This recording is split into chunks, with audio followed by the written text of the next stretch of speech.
name's Jim Hodge, and I'm the president of the Institute for Defense and Business. And I'd like to welcome everyone to the 2021 IDB Executive Fellows Induction Ceremony. I would like to also thank you all for honoring us and the fellows with your virtual attendance. We really have a wonderful turnout today, and during his comments later on, the chairman of the IDB Board of Directors, Mr. Tom Bradshaw, will acknowledge our special guests in attendance. But we want to start things off right away with our first speaker. Our first speaker is Congressman David Price, who represents North Carolina's 4th District. He's a member of the House Appropriations Committee and the chairman of the Transportation, Housing, and Urban Development Appropriations Subcommittee. He's also a recognized leader in foreign policy, co-chairing the House Democracy Partnership to help strengthen parliaments in emerging democracies. Congressman Price has been a strong supporter of the IDB since its inception, and we're honored that he's able to join us here today. Ladies and gentlemen, please give a warm welcome to Congressman Price. Thank you, General. I appreciate the chance to join you and was looking forward to hearing your talk, your report on the activities of the Institute, as well as to welcome the new fellows. But I'm afraid I'm going to have to rush off to the House floor, as you all no doubt know. This is a momentous day for the Congress and for our democracy, and I am going to need to go cast an initial vote to launch the day's proceedings. So I apologize for that, but I'm happy to be able to have these few minutes to once again welcome the board, welcome the friends of IDB, and most particularly to welcome the new class of executive fellows. Tom Bradshaw has, as General Hodge said, Tom Bradshaw has given leadership to this organization for a long time. I know all about Tom Bradshaw's leadership from the years he's exerted it in North Carolina in various capacities. And so it's always a pleasure to join him. And General Hodge has been a real source of continuity and strength for this program, has done a wonderful job, and I have appreciated the chance to work with him. You know, the Institute does have bipartisan support. It has congressional delegation support. It has from the very beginning. I was particularly involved with the foundation years ago of the LogTech program, which has become the signature program for the Institute, the Center for Excellence in Logistics Technology. So it's wonderful to hear that IDB has graduated 9,000 professionals through LogTech. I was chairman of the Homeland Security Committee, Appropriations Subcommittee, when we extended LogTech to the Coast Guard, and that does lead me to extend special congratulations to Thad Allen, former Commandant Thad Allen of the Coast Guard. The Coast Guard has never had a finer leader, and fortunately, Commandant Allen, Admiral Allen, was at the helm at the time of Hurricane Katrina, and the Coast Guard response to that was exemplary. And I think history will record that Admiral Allen was one of the Coast Guard's finest leaders. And so to have him joining the fellows group today is a special pleasure. And I simply wish I could be there to greet him in person and to greet the other fellows and to congratulate one and all. But you're certainly getting a good addition to the fellows group with Admiral Allen.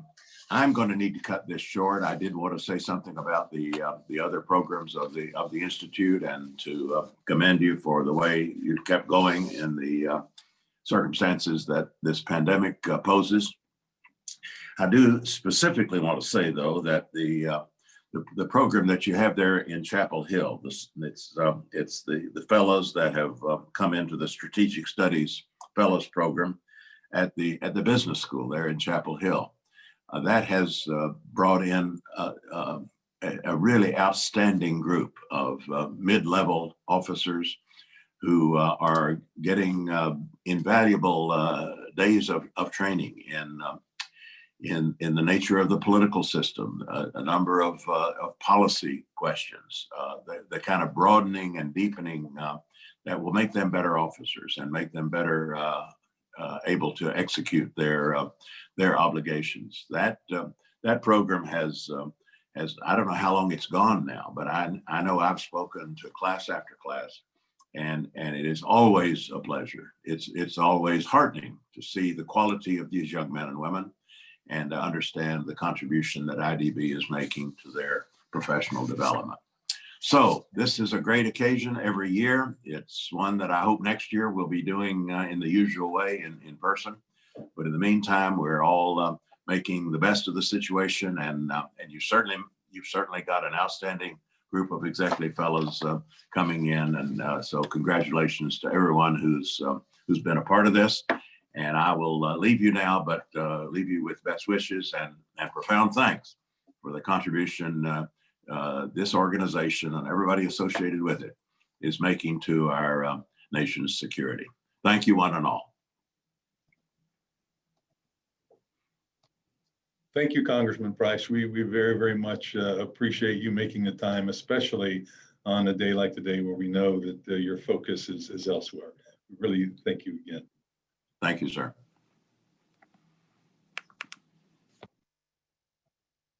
Okay. Very nice comments from Congressman Price, and we do appreciate his support throughout the years. He's been a fantastic supporter of the IDB and our programs. But I'd like to continue on in terms of some introductory comments before we introduce Mr. Colin Bradshaw. Now, the IDB was established, it established the Executive Fellows Program in 2005. And so today's ceremony marks the beginning of the program's 16th year. So the Fellows Program, it really provides students the opportunity to benefit from the extraordinary experience and expertise and credibility of selected retired leaders from the Department of Defense, the Department of Homeland Security, and the military services. In turn, it provides the fellows an opportunity to give back by sharing their knowledge, their experience, and their wisdom. The fellows end up playing a very important role in the execution of all of the IDB programs by being their mentors, certainly speakers. They end up being coaches and advisors, sometimes ambassadors for the IDB, and in other times, unfortunately, even critics, but we appreciate their feedback. They become part of the very fabric of our programs, and we're extremely grateful for their continued desire to serve, for their insights and their enthusiasm. And before I continue any further, I would like to highlight one thing. At the very end of the ceremony, we're going to say farewell to the outgoing group of fellows. One of those fellows, outgoing fellows, Lieutenant General Mike Dana, who was our Marine Corps fellow for the year, is with us right now, but he has to leave at 11 o'clock before we'll get to the point where we say farewell to our fellows. I wanted to flip the script a little bit right now before Mike has to leave, and make sure that he understands how much every single person in the IDB appreciated all of his efforts and activities with us over the past 15 months. And if you're in the audience and you have a little spare time to read, you can go to the IDB website. I believe it's under the blog section. We have an incredibly nice piece of work, written work, that Mike Dana did for us back when COVID started, in terms of a letter to his daughter. And so if you have the time to do that, please check that out. It's the kind of, you went above and beyond there. So Mike, we want to thank you for all that you've done and wish you good luck, and you can rest assured we'll continue to stay in touch with you. Thanks, Mike.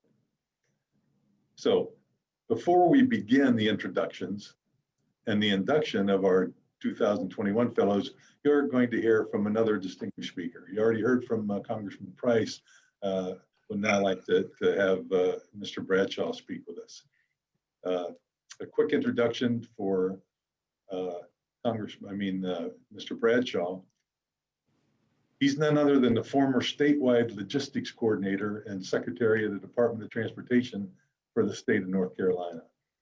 Mr. Tom Bradshaw is a successful investment banker, having generated resources for many important projects associated with transportation infrastructure in the state, healthcare, and even YMCAs. All that to name a few. There are others. He's a former mayor of the state's capital city, Raleigh, and among many other very important responsibilities that he currently holds, as we've mentioned, he's currently the chairman of the IDB Board of Directors. So please welcome Mr. Tom Bradshaw.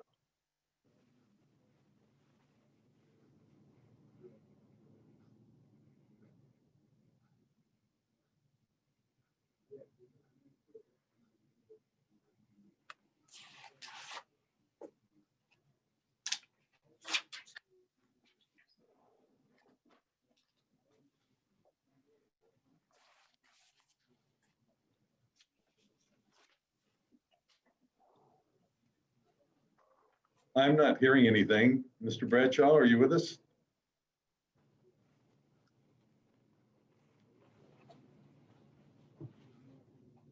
Sir, it looks like he might have disconnected.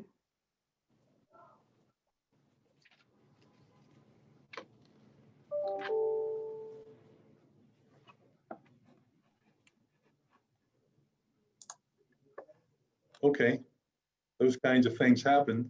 If I could ask everyone's indulgence, we may just have a quick 2 to 3 minute pause to see if Mr. Bradshaw can connect back with us. And if he's not able to, then we'll move on to the next part of the ceremony today. So bear with us for just 2 or 3 minutes, see if we can get Mr. Bradshaw back on. Thank you.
Working hard behind the scenes to get Mr. Bradshaw reconnected, and I'm certain that'll happen in a few minutes.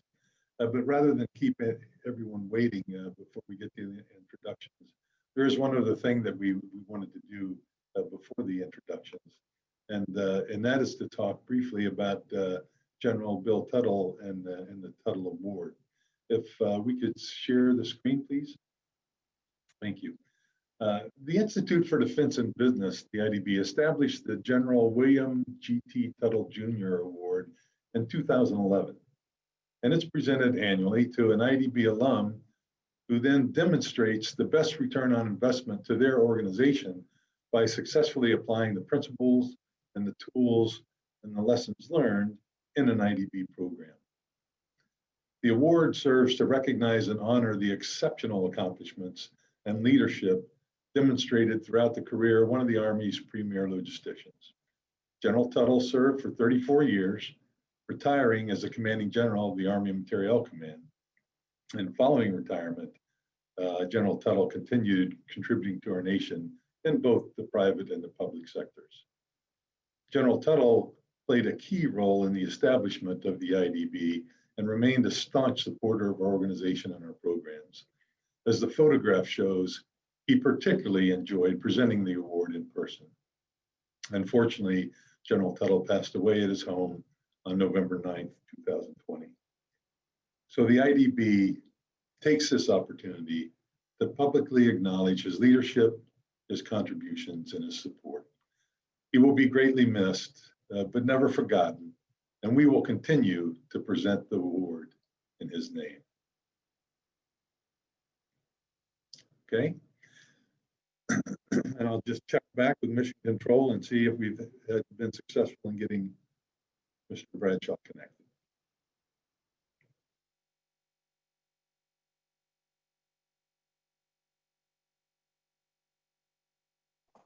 No, sir. Nothing yet.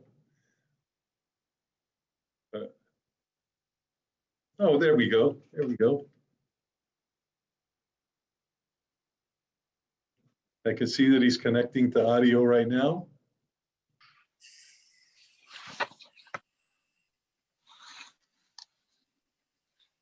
Outstanding, Tom. You're back with us? I'm back. I didn't realize I was gone away here until I saw what you were calling me. I figured something was going wrong. I put it. It was a nice visit I had. I hope I haven't delayed you that much. Is David finished? Not, you haven't delayed us much at all, hardly at all. I will tell you though that I provided an exceptional introduction that really set the bar extremely high for you in your comments. So I hope you're able to meet everyone's expectations now. But you have been introduced, and the floor is now yours. Well, I appreciate that. You will tell them I'm 82, and even though I was a general's aide, I never got above captain before I went off to be Secretary of Transportation. I was supposed to go to school, but I'm so delighted to be a part of this program. I've always called Governor Martin, who helped us start this program. Governor Martin was an educator from Davidson with a PhD from Princeton, and he had me working for him in a number of activities. The Global Transport, where we make the Airbus airplanes, we was a project with him. I was also his environmental management chairman. But what I'd like to say is that he gave us the momentum to do education. We've been doing economic development, but he thought it important to do this. And so this program, the IDB, was what he put together. He just stepped off our board last year because he now has his own James Martin Educational Foundation at University of North Carolina, Chapel Hill. So let me just make sure you know that process. I'll call him afterwards and tell him I was a little bit late here, but I was sitting by my computer. I'm now on my iPhone, so you'll just see my ugly face process. But I'm excited about it. As you can appreciate, a guy who joined the military in 1956, I'm pretty excited to be among the list of people I've seen on this attendee list. And I want to thank you for joining us. Even though we can't see you, we know many of you from your reputation and your service to the IDB, and I appreciate that. Let me just try to acknowledge a few people that sort of are important to us. As we did this program, we had a fellow named Frank Holding, the chairman and CEO of First Citizens Bank, who just stepped down in the last month. He was a fellow who helped us as a part of this process. And he and Governor Martin have stepped off our board, but we've added some new people. Let me acknowledge some of those new people who are on our board. Many of you would know Lieutenant General William E. Martinson. When he joined our board, he gave us such credibility. We won't let him go. We've said, even though he now moved to North Carolina, we want him to stay forever. And he's our new vice chairman. I could not be more pleased to have him help me run this organization. We also are pleased to have General Bob Dale. Bob Dale is one of those people who, director of the Defense Logistics Agency, and he has been a fellow also. Many of the folks on this program today have been fellows, but I know that Bob Dale's here. Roger Perry, who's president of the enterprises in Chapel Hill. He's on the Chapel Hill Board of Governors, helps us with that relationship. Lieutenant General Judith Federer, the United States Air Force. She was a deputy chief of staff of the logistics, installation, and mission at headquarters. And she'll be doing two things today. She's going to be an introducer because she's also been a fellow, and she's going to be introducing a new fellow. Jim Hodge, we were fortunate enough to get him to come to be with us. He's on our board. Jim has a distinguished career. We're delighted. He also had a command that he had in North Carolina that we all are proud of down at Southport. The other thing I would have you know is Michael Keane, a fellow who had 36 years at IBM, now senior vice president for data management, is on our board.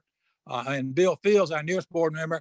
Bill worked for the Chase Bank in middle markets, and prior to his civilian career, Bill did a stint in the Navy as an intelligence officer. I know many of my board members would want us to congratulate you all when you think about what COVID did to us in 2020. As an investment banker who's doing hospitals in North Carolina, I can tell you we're stretched to the point right now today because of what's happening in that regard.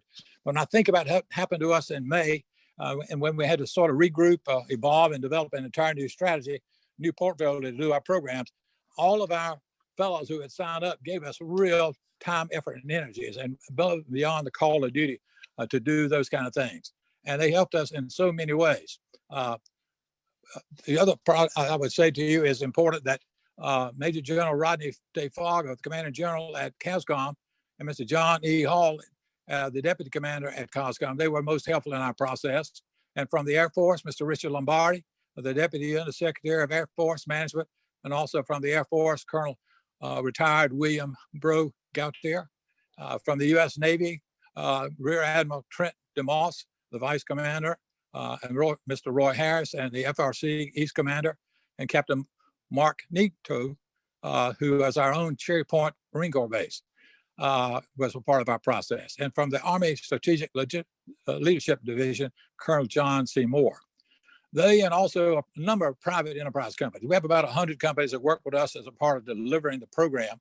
And I would just acknowledge that for the first 17 years of operation, the U.S. Military Command had served as the DoD proponent for LogTech, and we are so grateful for that many years of support and involvement. We think we developed a real program based upon the cooperative attitude we've had from them, and our goal to really make it important is we brag about the educational system in North Carolina. And I think that's important. We know that. People like the Honorable John Gillis is now at the helm, and also Mrs. Carrie Limo has been pivotal in working with us and keeping things going for the DoD and all the services. I'm glad that the Undersecretary of Defense of Acquisition and Sustainment is a major proponent of the LogTech programs. And even before USD was born, Alan Estevez was at the helm of and the principal Undersecretary of Defense for good acquisition, technology, and logistics. And we're fortunate enough to work with Alan as well. And we also want to thank Mrs. Lloyd, who was take on that responsibility as the Undersecretary.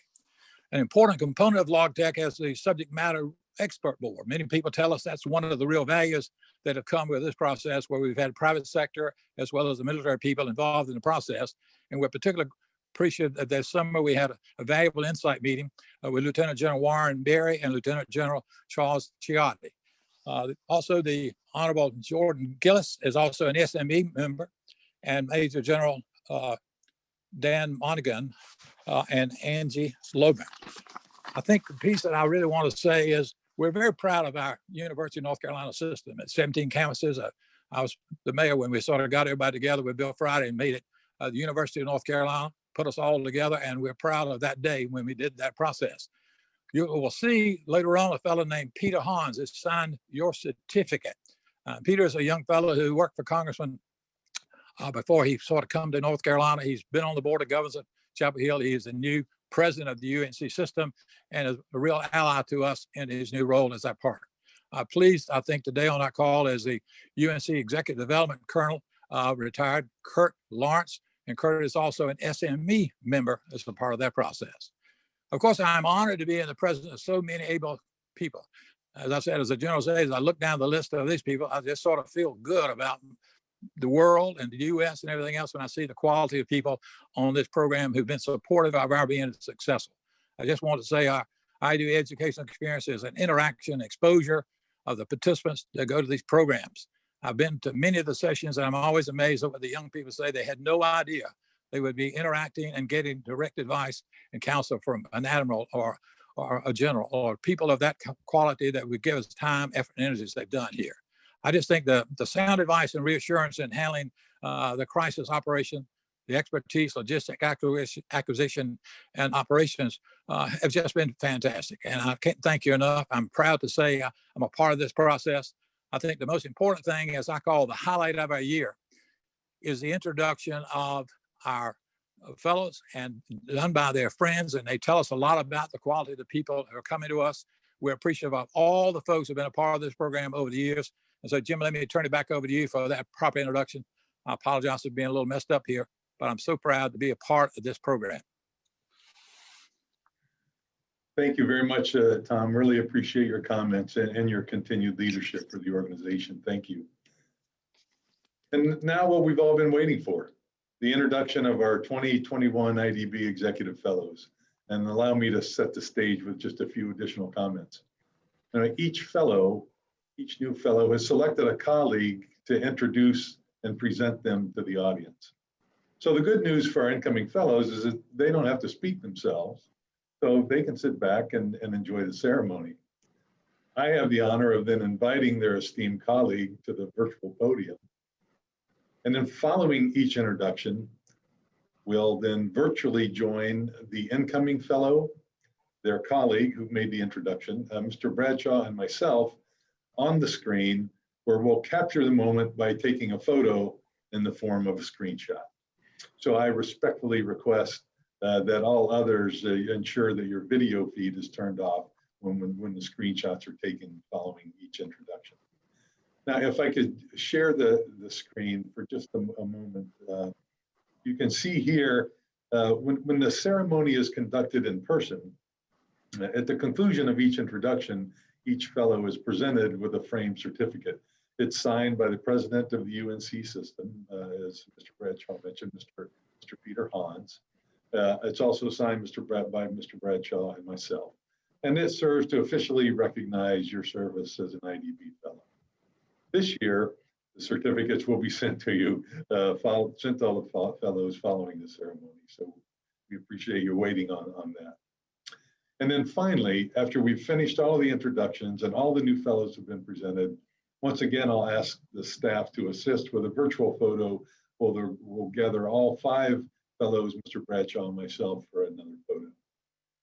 So with those introductions, I think we're ready. We're ready to start with those instructions, you're ready to begin. And we'll start with the introduction of our 2021 Department of Homeland Security and U.S. Coast Guard Fellow.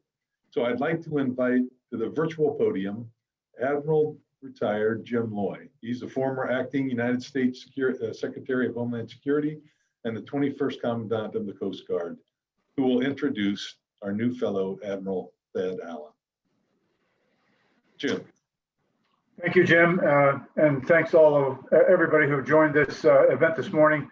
Particular thanks to Congressman Price, who went halfway through my remarks on Thad Allen in his comments to us all. I know few people who better fit the title of Executive Fellow than my 50-year colleague, Thad Allen. He was one of those guys that was sort of born with Coast Guard blood in his veins because his dad was a Master Chief Damage Controlman, and I think Thad very early got his light for the sea and its lore, and his love of the service, probably from making all those moves that were part and parcel of his father's career. But having been born with that Coast Guard blood in his veins, Admiral Allen has had an enormously successful career in the Coast Guard and has served our country in ways outside that job description.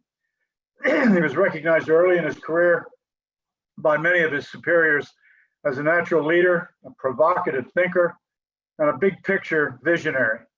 He was recognized later in his career, literally by presidents for whom he worked, as one of the very best crisis managers around our country. Our lives are often defined by events, and certainly Thad's was as well. He was my operational commander in Atlantic area during the aftermath of the 9/11 attacks in New York City. President Bush personally asked him to be the federal official for the wake of Hurricane Katrina and Hurricane Rita, as Congressman Price has already mentioned. He was asked by President Obama to be the National Incident Commander for the Deepwater Horizon nightmare in the Gulf of Mexico in 2010. Through all of those kind of mega catastrophes, Thad has figured out and understands the value and concept of what he loosely refers to as the unity of effort. And he thinks and he acts and he leads accordingly. He brings academic credentials to the table, of course, as a Coast Guard Academy graduate of 1971, an MIT Sloan Masters, a GW Masters in Public Administration, several honorary doctorates, having recognized him for his academic credentials. And he now holds down both a senior executive advisor position at Booz Allen Hamilton, and he also holds down a James S. Tyler Chair in Leader Development at his alma mater and mine, the U.S. Coast Guard Academy. But beyond all the accomplishments and acclaim, Thad Allen is a patriot, he's a sailor, and he has been my very, very good friend and colleague and co-worker for about 50 years. He sees more than most. He thinks more deeply than most. He honors the input of all, and he guarantees that that unity of effort principle is going to prevail. And it's my deep and personal honor to introduce my friend Thad Allen as an executive fellow to the IDB. Thank you very much, Admiral White. Outstanding introduction. And so, as we mentioned before, I'd like to ask the staff to go ahead and bring together the four of us, Mr. Bradshaw, myself, Admiral Loy, and Admiral Allen. Admiral Allen, if you've turned on your video, so that's good. Mr. Bradshaw, are you able to turn on your video and your screen?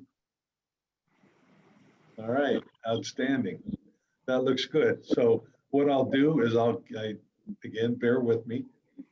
I'll give a quick countdown, 1, 2, 3, and ask everyone to give a big smile. And then we'll pause for about an additional 3 seconds to make sure that the staff can do the screenshot, because sometimes there's a bit of delay. So here we go. 1, 2, 3.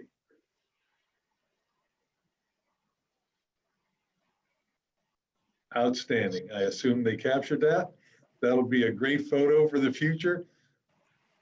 Admiral Allen, it's great to have you as part of the team, and we're delighted that you're with us. Thank you so much. Thank you very much, and thanks to Jim for the great remarks. Appreciate it. I would next like to invite to the virtual podium Lieutenant General retired Judith Federer, former A4 of United States Air Force and the Air Force staff at the Pentagon. She's currently the president of J. Federer Consultants, LLC, and I think you've heard a member of the IDB Board of Directors.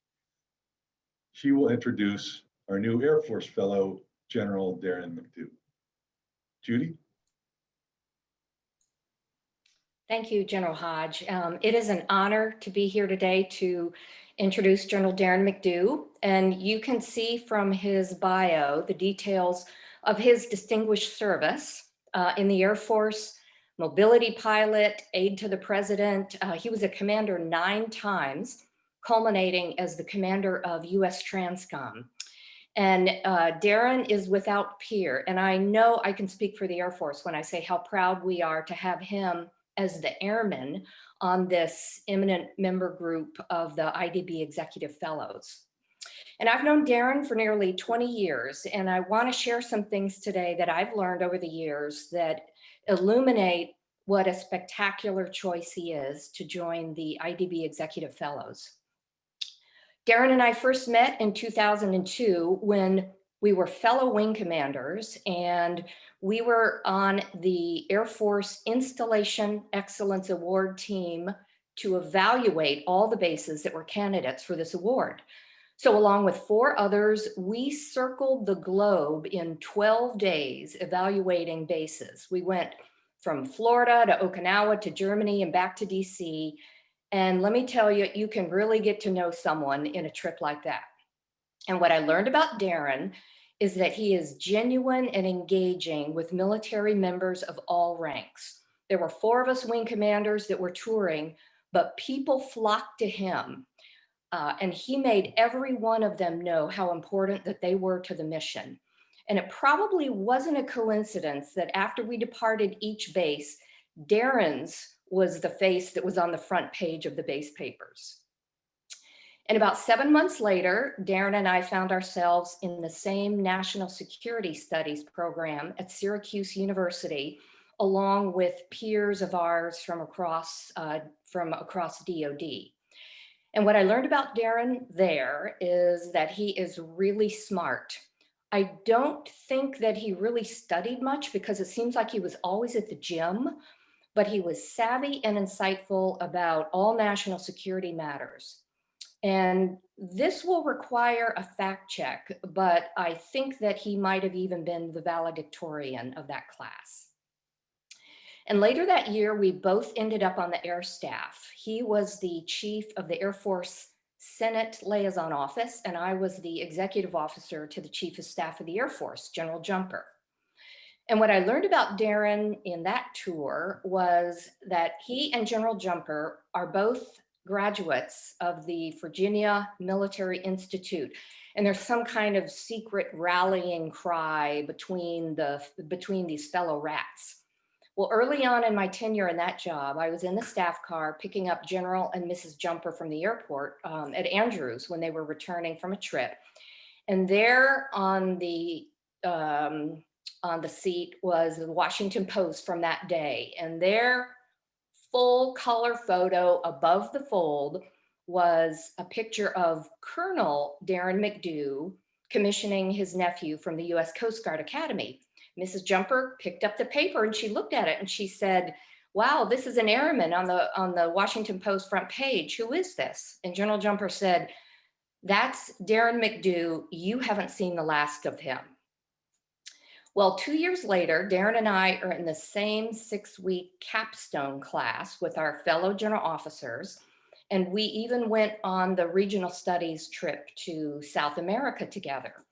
And what I learned about Darren on that trip is that he is dynamic and knowledgeable about operations and logistics, and not just for the US Air Force, but for all services and our allies as well.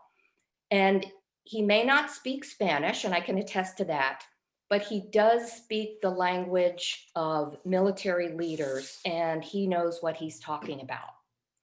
You know, these learning points only cover a short part of General Mcdew's career, but for me, they laid the foundation for great admiration and a lifelong friendship of my colleague. And if you've ever heard Darren in public speaking, and I would think that many of you have, I would offer that 2 things stand out. First, when he's speaking to people who serve, and not just in the military, but people who serve in organizations that he's been associated with, like the Boys and the Girls Club, he always thanks people for what they do. He thanks people for making America safe, for making it better, for helping others, and he just appreciates those who are making a difference. And second, and I've been the beneficiary of this, Darren is always teaching. When you hear him speak, you will always learn something from him. And the participants of the Institute for Defense and Business and the faculty as well, I know will be enriched, enlightened, and entertained by General Mcdew's contributions to the thoughtfully developed educational programs. He joins a very impressive group of executive fellows that are going to provide the kind of insight that make the IDB such a premier platform for leaders in the defense enterprise. General Mcdew, thank you for the opportunity to introduce you. Thank you for your service to the IDB. And General Hodge, as always, thank you for your leadership. Over to you. Thank you so much, Judy. Again, a really incredible introduction, and we are so thankful and grateful that General Mcdew has agreed to be a fellow for us this year. I'm sure it's going to be fantastic. And like you, I look forward to the opportunities to listen to him speak. So I think we probably know the drill by now. So General Mcdew, sir, I'll ask you to turn on your video. Mr. Bradshaw as well.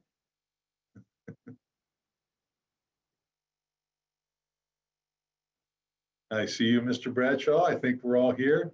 So I'll give a quick countdown for your smile. 3, 2, 1.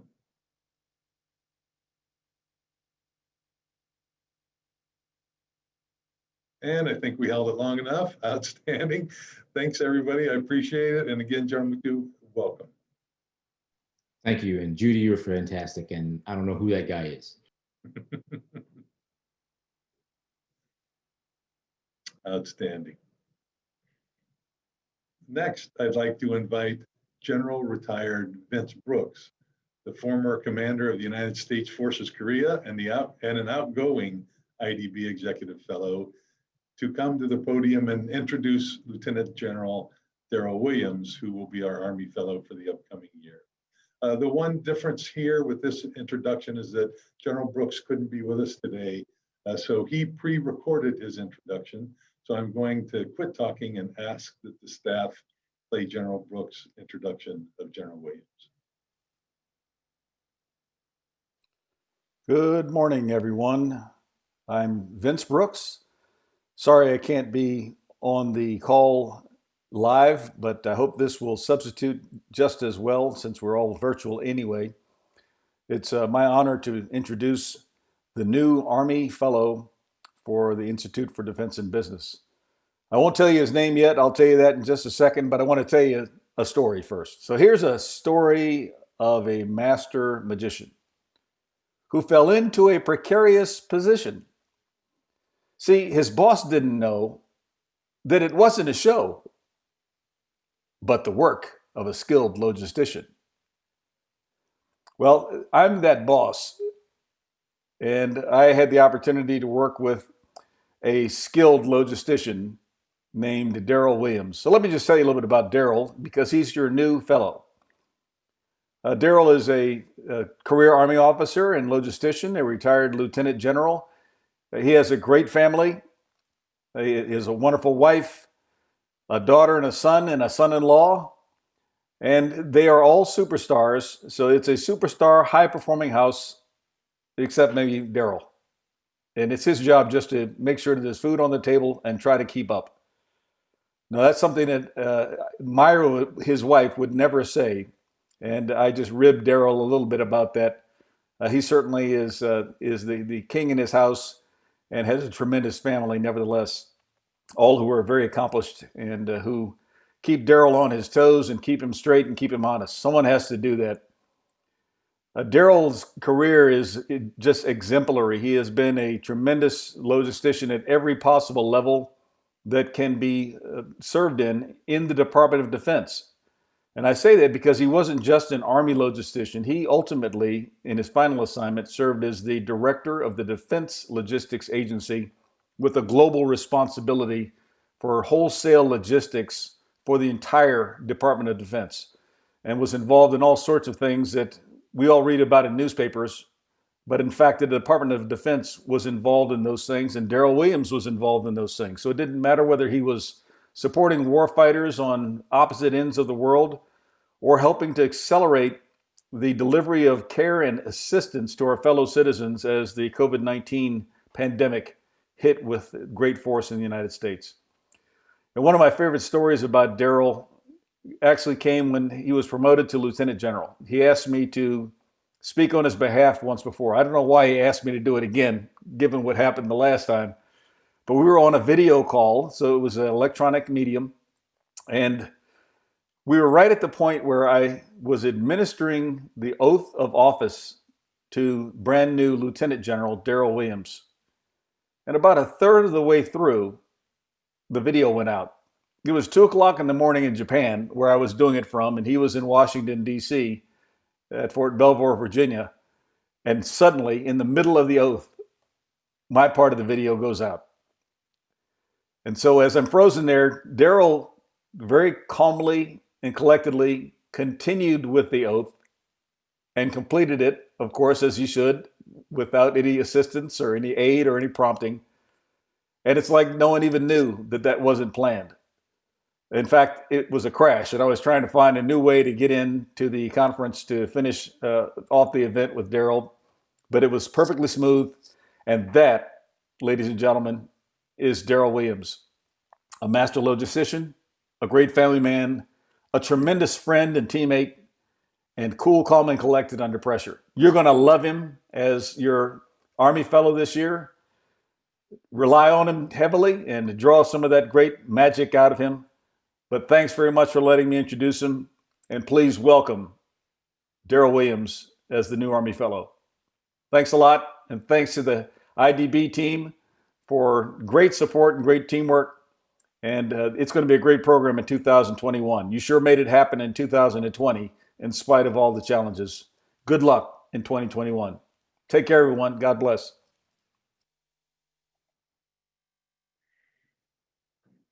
That was very, very special. I especially appreciate General Brooks for his efforts in that introduction. And again, we're so lucky to have someone with the talent and the expertise of Lieutenant General Williams to join us this year for the IDB. So thank you so much for being here, Darrell. We look forward to all of our opportunities working with you in the coming year.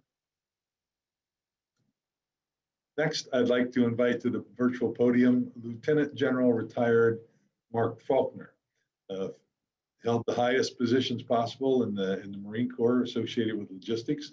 And he's currently the president and CEO of the Marine Corps Association and Foundation. And he's a former IDB executive fellow. And he's going to introduce our new Marine Corps fellow, Major General Craig Crenshaw. Mark? Yep, Jim, thank you. It's good to be with everyone. Just a quick comment, Jim. I misunderstood the ground rules. I thought this was a roast, so I'm gonna have to clean it up on the fly and make Craig sound a little better than he really is. But on a serious note, it's an honor to be with everyone. Such a group of distinguished individuals. I do have the pleasure of introducing Major General Craig Crenshaw. Craig is currently the president of Claxton Logistics, which is a company, which is a logistics service company in and around the Northern Virginia area that focuses on acquisition and management and other business solutions, which suits him perfectly in terms of rolling into this position.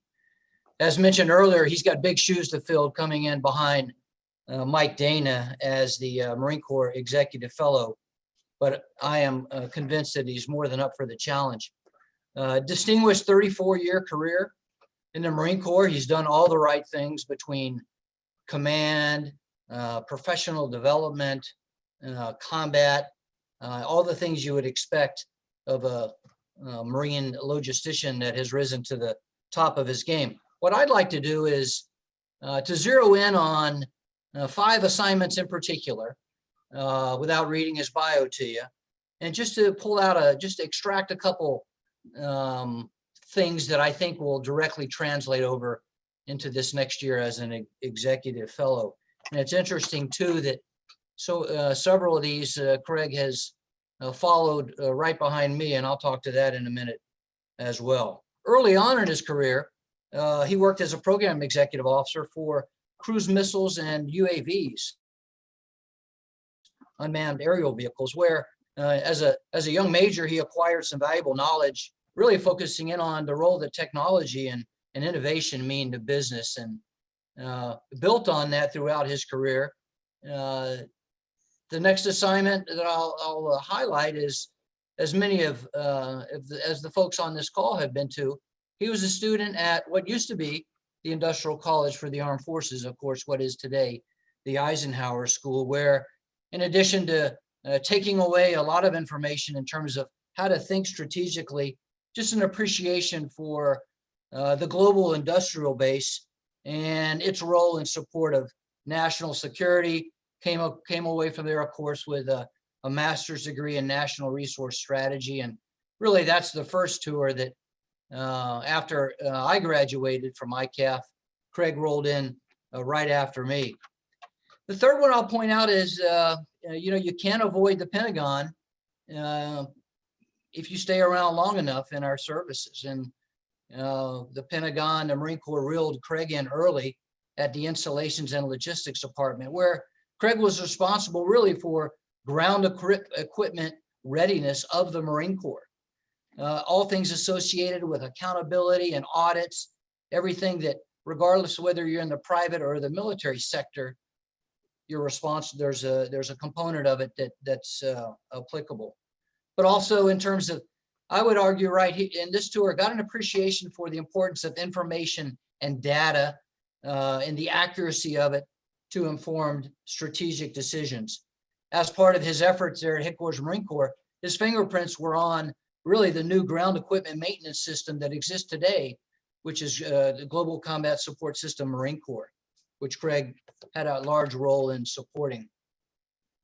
The fourth tour that I will identify to you, where I would argue has probably been the most applicable to the role he's getting ready to fill, is he was the commanding general at Marine Corps Logistics Command in Albany, Georgia, where he sat on top of the Marine Corps' depots, depot maintenance.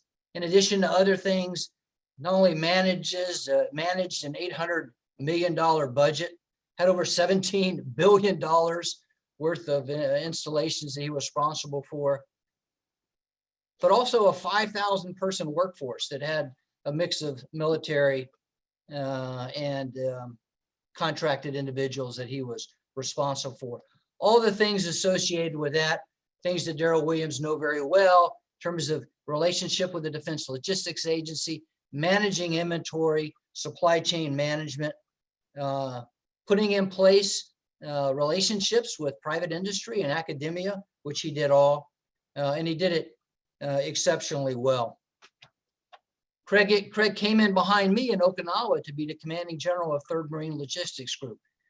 Stationed way in Japan, obviously had to understand the importance of strategic mobility and distribution, which he did exceptionally well.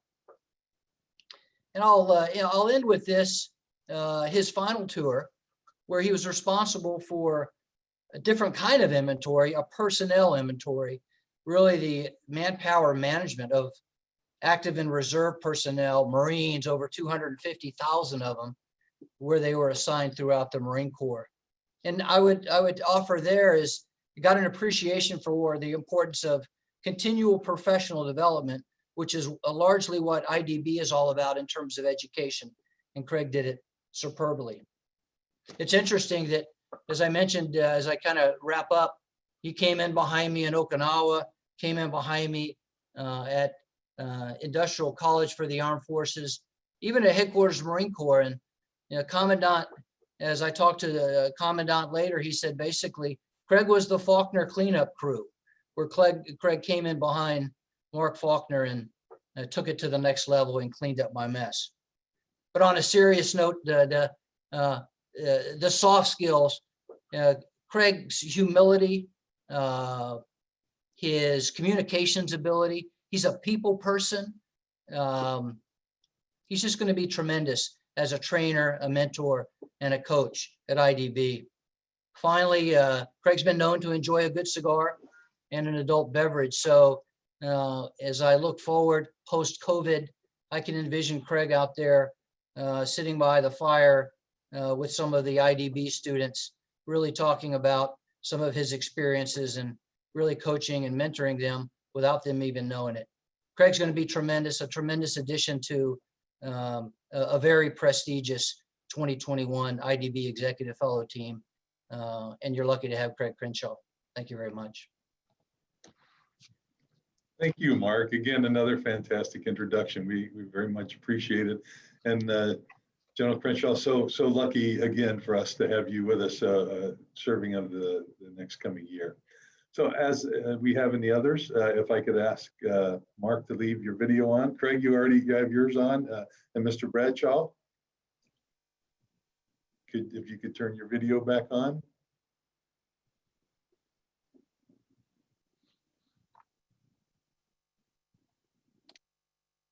I don't see it yet. Oh. Okay. We'll go ahead just in case. There he is. All right. We have the video now. So again, another countdown like we did in the past. Ready? 1, 2, 3.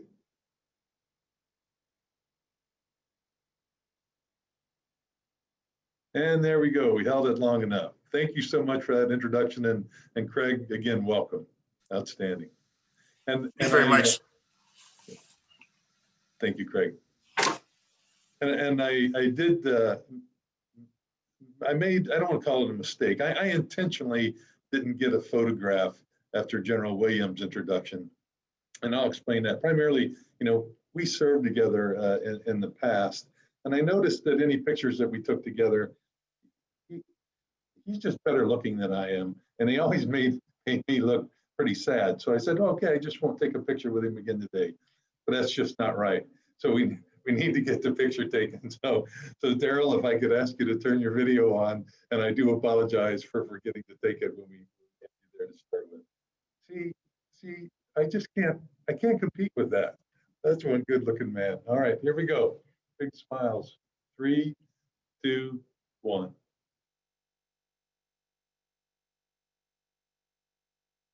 Thank you. Outstanding. And thank you, Daryl. Welcome to the team.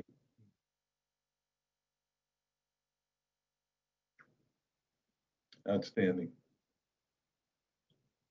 And we'll move on to our next introduction.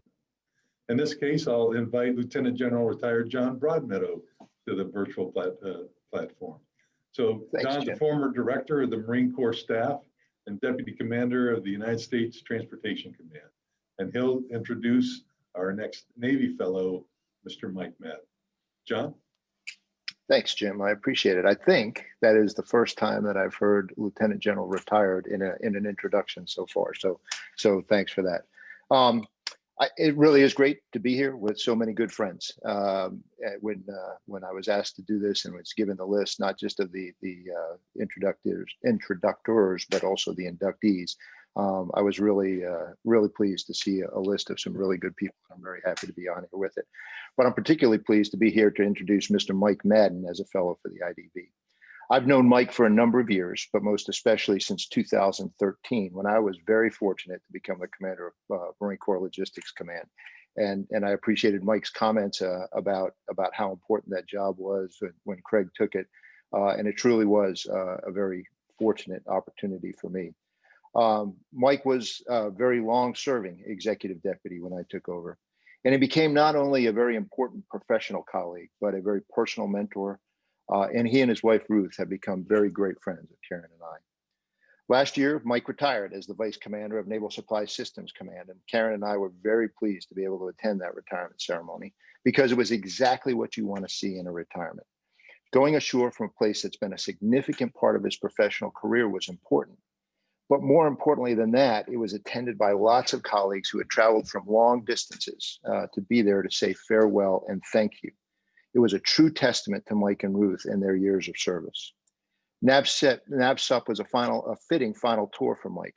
He had served there previously, and it's sort of a mecca for naval supply officers. It's also somewhat of a family affair for Mike, as his daughter Catherine works there today.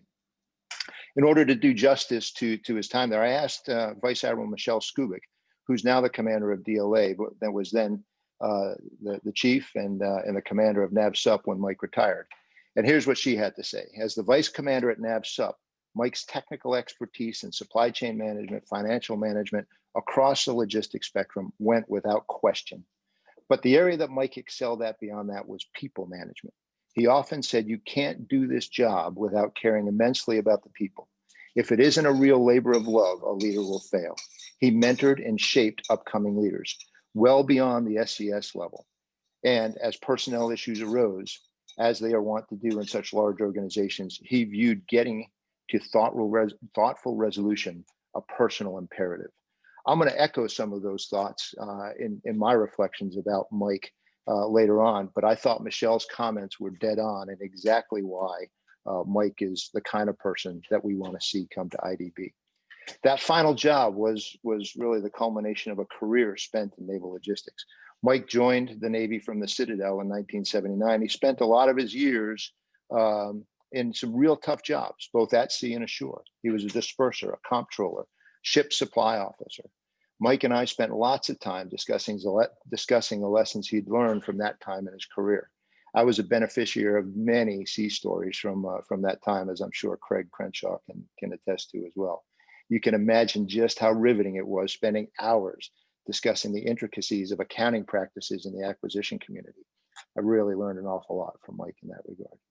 But seriously, he also spent formal time as an instructor. Countless students benefited from his instruction, and many of them are successes as a result. He counts among his former students, former Navy chiefs of supply and renowned logisticians like Don Hickman, Mike Leiden, and John Ewan. They were all his students, and many of them future colleagues at the executive and flag level in the future. They're indicative of the kind of training and expertise that Mike can bring to bear. The end of Mike's time as a uniformed officer in the Navy also had a notable conclusion. Right at the 20-year mark, Mike retired as a Navy commander, and he was promoted immediately to senior executive service. I personally know of no one else who went from 05 to holding one day to holding a senior executive flag the next. But that confidence was exemplified by the award of the Navy's Meritorious and Distinguished Service Awards. But more importantly, especially for Marine SESs, he was awarded both the presidential rank at the Meritorious and at the distinguished executive level throughout his career as an SES. As I mentioned, especially in the Marine Corps, that is a significant honor. At some time as an SES, after some time as an SES at NAVSUP, Mike made the bold transition to the Marine Corps, where he became the executive deputy at LOGCOM. He served with other IDB fellows such as Willie Williams, Jim Kessler, and now Craig Crenshaw. After a career in the Navy, a transition to the Marine Corps might have been a little intimidating for both sides of that equation. The Marine Corps' logistics community, especially the folks down in Albany, Georgia, and at LOGCOM, tend to be a little bit insular. I heard from many longtime employees, they were a little leery of this Navy suppo coming in at first, but Mike very quickly won them over with his professionalism and his outstanding leadership. As for Mike, to get over that hurdle of working with the Marines, he decided to take up that quintessential Marine hobby of shooting and hunting. I have to say, in point of fact, Mike is a great shot, much better than me, and he taught me the joys of quail hunting.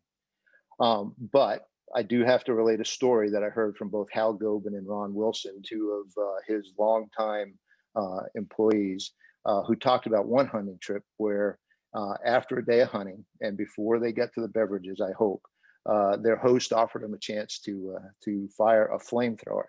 I understand Mike really reveled in that opportunity.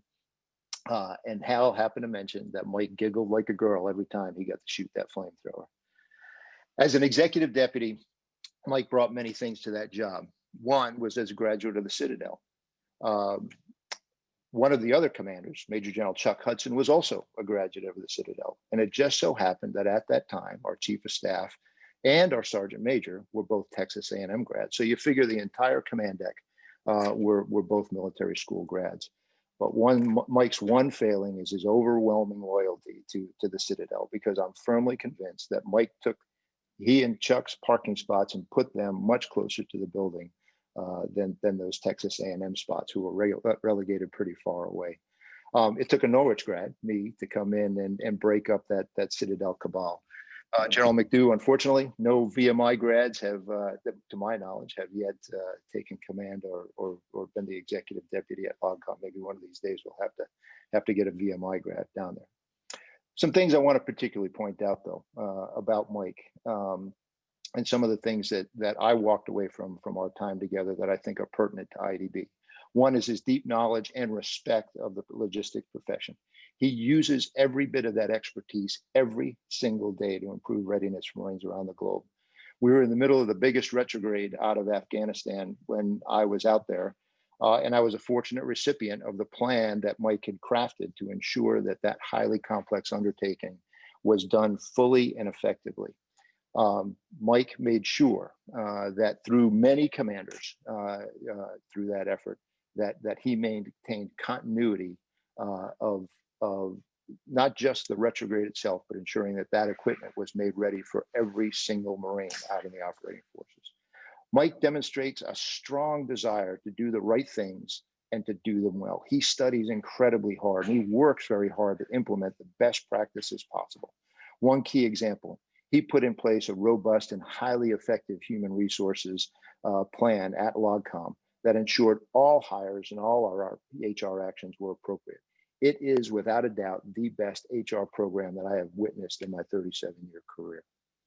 He also has an appreciation for what industry brings to the defense enterprise. He was a strong advocate of effective partnerships with our suppliers and maintenance organizations, and his robust acquisition expertise ensured we did that partnership right. Most important, there was his leadership. Ron Wilson echoed the observation of many when he said Mr. Madden was unflappable, no matter how tough the situation or how bad the news.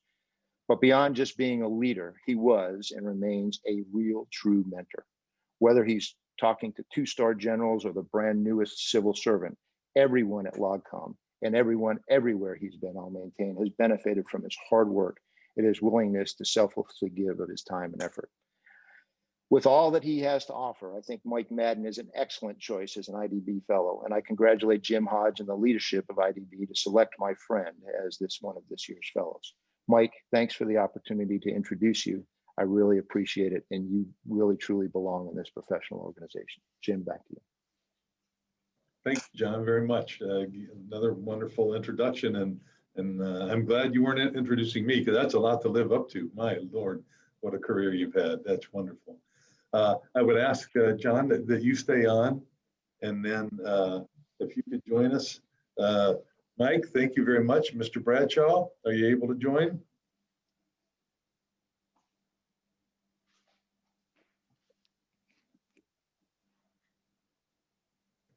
We'll wait a few seconds. Marina, can you take that X off my picture? Maybe that's All right, there we go. There we go. Outstanding. Here we are. 3, 2, 1.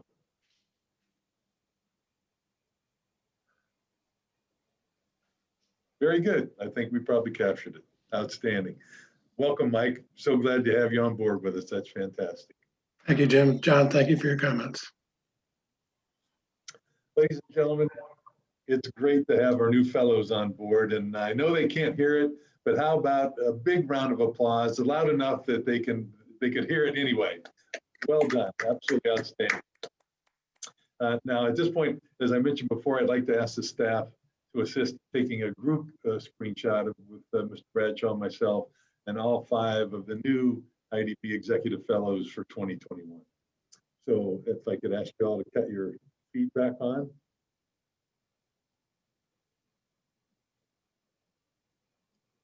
All right, everyone's here.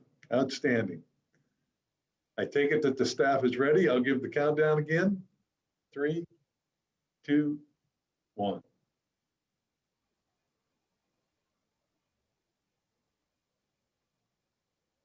And there we go. Thanks for holding those smiles for so long. Absolutely outstanding. Well, what a wonderful ceremony. It's so good to have the new group on board with us. You know, but today's not only about welcoming in the new fellows. You know, all of us at the IDB also want to take this opportunity to express our appreciation and thanks to the outgoing executive fellows. As I've mentioned, throughout the year, our fellows end up involving themselves in such a way that they really become an integral part of our programs, becoming oftentimes personally invested in the growth and the development of some of those folks who attend. You know, it's interesting for the story of 2020 is after the programs came to a sudden stop in mid-March last spring due to the pandemic, the IDB was really forced to restructure our operations to keep producing content for our customers, you know, starting with things like webinar panels and much more. In the end, we ended up executing 17 full programs with 58 weeks worth of instruction, all done virtually, successfully completing an academic year on par with what we've done with previous year's production. So our outgoing fellows ended up being with us every single step of the way. They were participating in the panels, they were participating in our newly formatted virtual programs, they were writing articles and blogs, all in an effort to provide stability and reassurance in this very challenging environment. And most importantly to me, when asked if they would consider serving an additional 3 months without a stipend beyond their original 12-month agreement, every single one of them selflessly and unhesitatingly agreed to do so, to include working through a very, very busy December and holiday season. So my hat is off to all of you, and I can't thank you enough.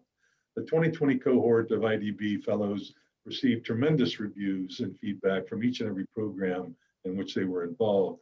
And I think that the positive impact that they collectively had was simply magnificent. The IDB cannot thank them enough. I'd like to ask the outgoing fellows in attendance to turn on their videos and join a photograph with Mr. Bradshaw and myself. Now, we know Vince Brooks wasn't able to make it, and Mike Dana had to leave early. He was with us earlier. But I see Mike Haycock and John Cooper and Mike Lydon. They're all with us. Thank you so much. I hope you enjoyed the ceremony, watching it from where you're at. I do hope you understand how heartfelt we appreciate your efforts and what you did for us throughout the past year. So let me just do a quick countdown and we'll take a photo of our outgoing fellows. 3, 2, 1.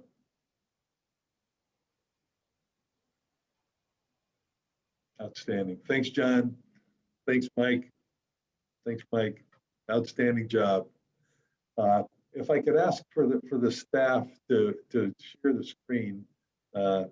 This is one thing that we'll be sending to each of you. Again, when we do this in person, we give it to you during the ceremony, but we'll be sending each of our outgoing fellows an IDB eagle and a coin to acknowledge and commemorate their exceptional contributions. And again, how about a big round of applause for our outgoing fellows?